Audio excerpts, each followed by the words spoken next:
Welcome to the dark place. আজকের এই ভিডিওতে তোমাদের সবাইকে স্বাগত। আশা করি তোমরা সবাই ভালো আছো, সুস্থ আছো। তোমরা আমার আগের ঘটনাগুলো শুনতে পারো নিচের দেওয়া চ্যানেলের লিঙ্কে গিয়ে। ঘটনাটি পুরোটা শুনবে, ভালো লাগলে লাইক করবে, আর এরকম আরও সত্যি ভূতের ঘটনা শুনতে হলে সাবস্ক্রাইব করে আমার পাশে থাকবে। আজ আমি যে বিষয়ে ঘটনা বলবো সেটা তোমরা আগে একটু আধটু শুনেছ প্রত্যেকেই। আমাদের ওয়েস্ট বেঙ্গলের মধ্যেই এক অপরূপ মায়াবী সুন্দর কিন্তু নানান ভয়াবহ অলৌকিক বা ভৌতিক ঘটনার সাক্ষী এবং অনেক পুরনো ভয়ানক কিছু ইতিহাসে ঘেরা একটি ছোট্ট পাহাড়ি শহর Kurseong, the land of white orchids. আশা করি নামটা আপনারা অনেকেই বুঝে গেছিলেন।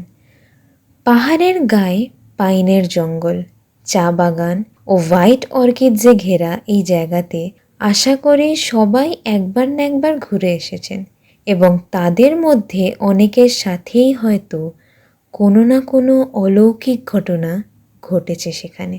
যদি সেরকম কোনো ঘটনা ঘটে থাকে আমাকে অবশ্যই কমেন্টসে লিখে জানাবেন। দার্জিলিং থেকে ৩০-৩২ কিলোমিটার দূরে অবস্থিত the most haunted hill station of India, Dow Hill of Kurseong. আর এই ডাউ হিল ও ফরেস্ট অফিসের ঠিক মাঝামাঝি অবস্থিত সেই মায়াবী গা ছমছমে জায়গা দ্য ডেথ রোড। আর এই ডাউ হিলেই নানান দুর্ঘটনা, অনেক মৃত্যু, অনেক অলৌকিক ঘটনার সাক্ষী হয়ে দাঁড়িয়ে রয়েছে প্রায় ১০০ বছরের পুরনো এক school, the Victoria boys high school.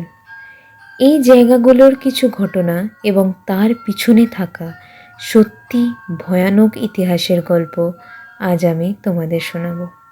চলো তাহলে শুরু করা যাক। প্রথমেই বলি ডেথ রোডে ঘটা কিছু সত্যি ভুতুড়ে ঘটনা যা অনেকেই সেখানে অনুভব করেছে।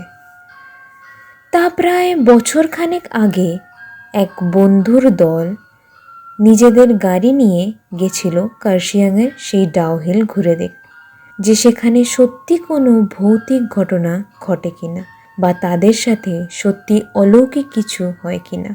ওই আজকালকার দিনে যেমন হয়, ক্যামেরা নিয়ে, মোবাইল নিয়ে ভিডিও করবে, সেগুলো পোস্ট করবে, এইসবের জন্যই। গাড়ি যখন ডাউহিল ঢুকলো, দুধারে পাইনের ঘন জঙ্গল আর মাঝখান দিয়ে এঁকে বেঁকে চলে গেছে সেই ডেথ রোড। ওরা ৫ জনেই যেন কোনো অদেখা অচেনা অভিজ্ঞতার অপেক্ষায়। তারপর একটু সাইড করে গাড়ি দাঁড় করিয়ে ৫ জনেই নামলো গাড়ি থেকে, আশপাশটা ঘুরে দেখবে বলে। জঙ্গলের গা বেয়ে অজস্র ছোট ছোট রাস্তা চলে গেছে নিজেদের গন্তব্যে। ওদের সেখানে দেখে দুজন কাঠুরিয়া অনেক করে বারণ করলো সেই জঙ্গলের বেশি ভিতরে যেতে, আর বেলা হওয়ার আগেই যেন তারা সেখান থেকে চলে যায় তাদের হোটেলে। ওরা সেই কাঠুরিয়াদের জিজ্ঞেস করে সেখানে যেসব গল্প শোনা যায় সেগুলো সত্যি কিনা। তবে কাঠুরিয়ারা সেরকম কিছুই বলতে চাইছিল না প্রথমে, কিন্তু অনেক জোরাজুরি করার পর একজন কাঠুরিয়া বলে, আমরা তো এখানে প্রায় দিনেই আসি কাঠ কাটতে, আমরা কিছু অনুভব করব না এটা তো অসম্ভব।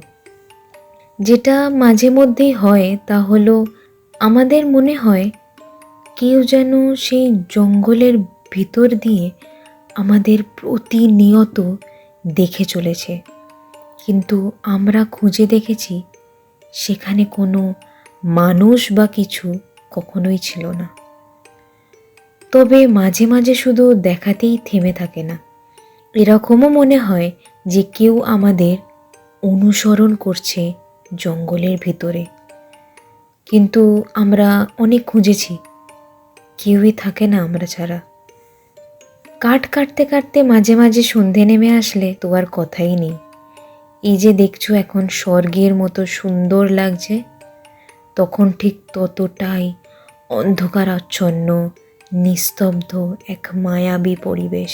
তাই জন্য তো আমরা কখনো একা আসি না, সবসময় 2-3 মিলে আসি, ওই একটু সাহস পাই আর কি। তবে তোমাদের বারবার বলছি, সন্ধে নামার আগেই চলে যেও। সেই দৃশ্য আমরা কখনো ভুলবো না। এই করে তো কত লোকই নিজের হুঁশ হারিয়েছে, কত লোক নিজের প্রাণ নিতেও দ্বিধা করেনি। আর আমাদের সেই বন্ধু আজও বিছানা শয্যা। আর কি বলবো তার কথা। এই বলে চুপ করে গেল সে। কিন্তু এরা তো ছাড়বেই না, অনেক করে জানতে চাইল। কি বলতে চাইছে না যা সন্ধ্যের পর দেখা যায় সেখানে? কার কি হয়েছিল এমন? কে বিছানা শয্যা? বাধ্য হয়ে সেই কাঠুরিয়া ওদেরকে ওখানে যাওয়ার থেকে আটকানোর জন্য রাজি হলো বলতে। সে বলল, এক শীতের দিনে ঘন কুয়াশা আর ঠান্ডার কারণে আমাদের কাঠ কাটতে বেরোতে একটু বেলা হয়েছিল। তবে আমরা 3 ছিলাম বলে অত না ভেবেই চলে গেছিলাম জঙ্গলে। কাঠ কাটতে কাটতে একটু ভিতরেই ঢুকে গেছিলাম জঙ্গলে। আমি আর এ একসাথেই ছিলাম, কিন্তু আর একজন বন্ধু আমাদের থেকে একটু দূরে ছিল। তখন প্রায় 5:30 বাজে, আর পাহাড়ে শীতকাল মানে তখন প্রায় সন্ধে, অন্ধকার নাব্য করছে। তাই আমরা ফিরবো বলে ভাবছি, হঠাৎই সেই বন্ধুটির চিৎকারে একটু ঘাবড়ে গিয়ে নিজের কুঠার তুলে নিয়ে দৌড়ে গেলাম সেদিকে।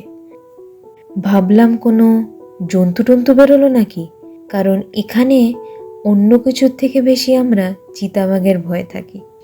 কিন্তু সেখানে গিয়ে দেখি সে বসে আছে মাটিতে, ঠক ঠক করে কাঁপছে, চোখ বড় বড় করে তাকিয়ে আছে সামনের দিকে। আমাদের দেখতেই মুখে কিছু বলতে না পেরে আঙুল দিয়ে সেদিকে দেখাতেই আমরা বুঝলাম এ জন্তু নয়, অন্য কিছু।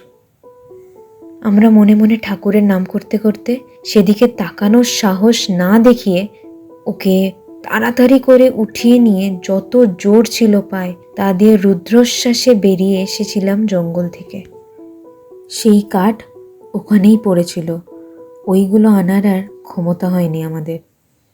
তারপর তাড়াতাড়ি করে বাড়ি নিয়ে গিয়ে ওকে বসিয়ে শান্ত করে জল খাইয়ে জানতে চাইলাম কি হয়েছিল সেখানে, কি দেখেছিল। ও খুব ভয় ভয় আমাদের বলেছিল সবটা, যেটা আমরা সব থেকে বেশি ভয় পেতাম। আমাদের অনেক বন্ধুরাই তাকে দেখেছে কখনো না কখনো, আমরাই বাকি ছিলাম সেই কন্ধকাটা বা মাথা কাটা। ওদের চোখে মুখে ভয় যেন পরিষ্কার দেখতে পেল সেই বন্ধুগুলো। ওরা বলল, আমরা অনেক ঘটনা শুনেছি বা পড়েছি এই আত্মার ব্যাপারে, যা মাঝে মাঝেই দেখে অনেকেই। জঙ্গলে কন্ধকাটা এক ছেলের আত্মা। এই শুনে কাঠুরিয়াগুলো বলল, শুনে বা পড়ে তোমরা এখানে এসছো সেটা অনুভব করতে, আর আমরা নিজে দেখেছি, তো আমরা প্রার্থনা করি যেন তার দেখা না মেলে তোমাদের। সেই দৃশ্য সহ্য করার মতো নয়। এই দেখেই তো আমাদের সেই বন্ধুর আজ এই হাল। ওই দৃশ্য দেখেই সে নিতে পারেনি। সেই ভয়, সেই অনুভূতি ওকে এমনভাবে গ্রাস করে যে তারপর থেকেই ও ভুলভাল বকতে শুরু করে। শরীর দিন দিন জীর্ণজারা হয়ে যায় এবং আজ সে বিছানা শয্যা। আমরা সেই কন্ধকাটা বা মাথা কাটা ছেলের আত্মাকে দেখা অভিশাপ বলে মনে করি। এরকম অনেকেই সেই কন্ধকাটা প্রেতাত্মাকে দেখে নিজের জ্ঞান বোধ বুদ্ধি হারিয়েছে। অনেকেই পরে নিজের প্রাণও নিয়েছে সেটা সহ্য করতে না পেরে। ভগবানের আশীর্বাদে আমরা এখনও তার দেখা পাইনি। তাই বলছি, তোমরা লোকের কথা শুনে এটাকে হালকাভাবে নিও না। এ কোনো দেখার জিনিস নয় বাবা, কারণ দেখলে তোমরা সহ্য করতে পারবে না। এই বলে ওই দুই কাঠুরিয়া সেখান থেকে বিদায় নিল। কিন্তু ওরা তো এখনকার ছেলে, ভূত দেখা বা অলৌকিক ঘটনা তো এখন অ্যাডভেঞ্চার। তাই এইসব শুনে ওরা যেন আরও উত্তেজিত হয়ে উঠল। 5 জনেই চলল জঙ্গলের ভিতর দেখতে। একজন ক্যামেরা চালু করলো, একজন মোবাইল নিয়ে ভিডিও করতে শুরু করলো, বাকিরাও তাদের মোবাইলে ছবি তুলতে তুলতে এগিয়ে গেল ভিতরে। কিছুটা ঢুকতেই ওদেরও যেন একটু শিরশির করে উঠল গা হাত পা। ভয় না পেলেও জায়গাটা বেশ গা ছমছমে, তা একেবারে সত্য। ওদের মধ্যে একজন ছিল একটু ভীতু, ও বারবার ফিরে আসার জন্য জোর করছিল। তাই ওরা বলল তাকে গাড়িতে গিয়ে বসতে, ওরা তাড়াতাড়ি ফিরে আসবে। কিন্তু ও একা গিয়ে বসতে রাজি হলো না, অগত্যা ওদের সাথেই ঘুরতে হলো।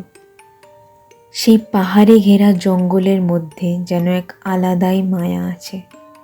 তারপর বেশি দেরি না করে ওই 3টে নাগাদ ওরা ফিরে আসছিল এক অসম্ভব সুন্দর অনুভূতি নিয়ে। যে বন্ধুটি মোবাইলে ভিডিও করছিল সে আগে আগে যাচ্ছিল। হঠাৎ করে সে থেমে গিয়ে বিদ্যুৎ গতিতে পিছনে ফিরে তাদের কাছে দৌড়ে এলো এবং হাঁফাতে হাঁফাতে বলল, ভাই ভাই তোরা কিছু দেখলি? কিছু কি দেখতে পেলি? দাঁড়া আমি মোবাইলের ভিডিও চেক করি। সত্যি কি আমি দেখলাম এটা? তুইও ক্যামেরাটা চেক করতে এক্ষুনি।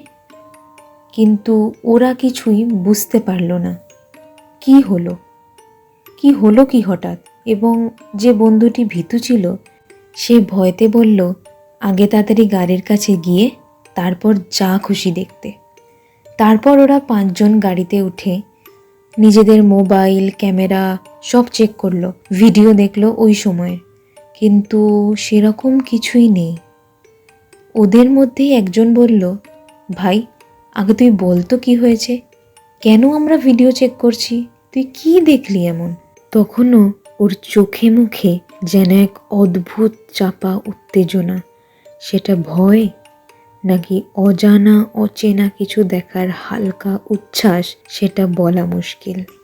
তা সে কি দেখে ওরম উত্তেজিত হয়েছিল আর ভিডিওতেই বা কি খুঁজতে চাইছিল এবং এরপর আর কি ঘটলো তাদের সাথে, সব জানতে হলে অবশ্যই আমার পরের ভিডিও দেখবেন। এই ঘটনারই পার্ট 2। সেই অন্তিম পর্বতে আমি এই সব ঘটনার পিছনে থাকা ভয়াবহ ইতিহাসটাও বলবো তোমাদের। আসলে এই ভিডিওটা খুব বড় হয়ে যাচ্ছিল, তাই আমি 2টো পার্টে ভেঙে দিয়েছি। তোমাদের এরকম কোনো ভৌতিক বা অলৌকিক ঘটনা থাকলে অবশ্যই জানাবে কমেন্টসে লিখে, বা নিচে ডেসক্রিপশনে দেওয়া মেল আইডি বা ফেসবুকেও লিখে পাঠাতে পারো। আজ এই অবধি, আবার দেখা হবে পরের ভিডিওতে দ্য ডার্ক প্লেসে।